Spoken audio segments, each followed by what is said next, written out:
ገልጿል። በሚቀጥሉት የክረምት ወራት በአብዛኞቹ የሀገራችን አካባቢዎች ከመደበኛው በላይ የዝናብ ሁኔታ እንደሚኖር ተገለጸ።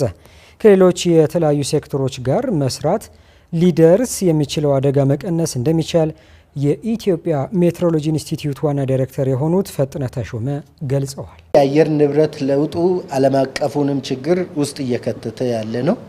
ኢትዮጵያም የአየር ለውጡ የዓለም አቀፍ ስጋት ነው እየሆነ ያለው።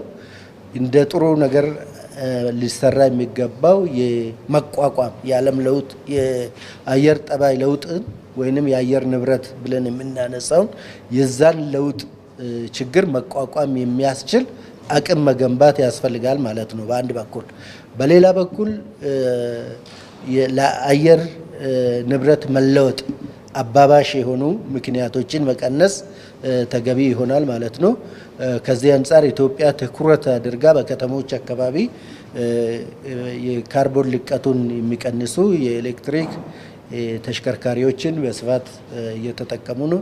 ዋና ዳይሬክተሩ ከቅርብ ጊዜ ወዲህ በሀገራችን የተለያዩ አካባቢዎች የመሬት መንሸራተትና እንደ ጎርፍ ያሉ የተፈጥሮ አደጋዎች መበራከታቸው ተከትሎ ለእነዚህ አደጋዎች ተጋላጭ የሆኑ አካባቢዎችን ጠቅሶ አካባቢዎቹ ዝናብ ካገኙ በኋላ በመሬት እርጥበታማነት ምክንያት ወደ መሬት መንሸራተት እንደሚያመሩ አብራርተዋል።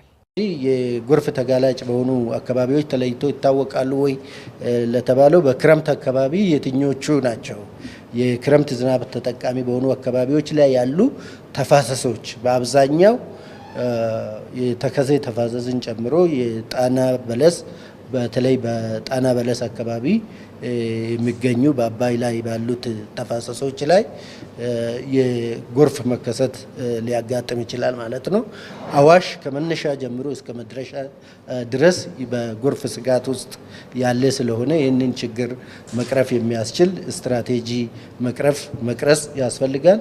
ችግሩን ወደ መልካም እድል መቀየር ያስፈልጋል ማለት ነው። ዳይሬክተሩ አክለውም በከተሞች የካርበን ልቀት መቀነስ፣ የኤሌክትሪክ ተሽከርካሪዎችን መጠቀምና ሌሎች አማራጮችን ለአጠቃላይ የአየር ንብረት ለውጥ በመፍትሄነት አንስተዋል። ዘገባው የባልደረባችን ናትናኤል በላይነህ ነው።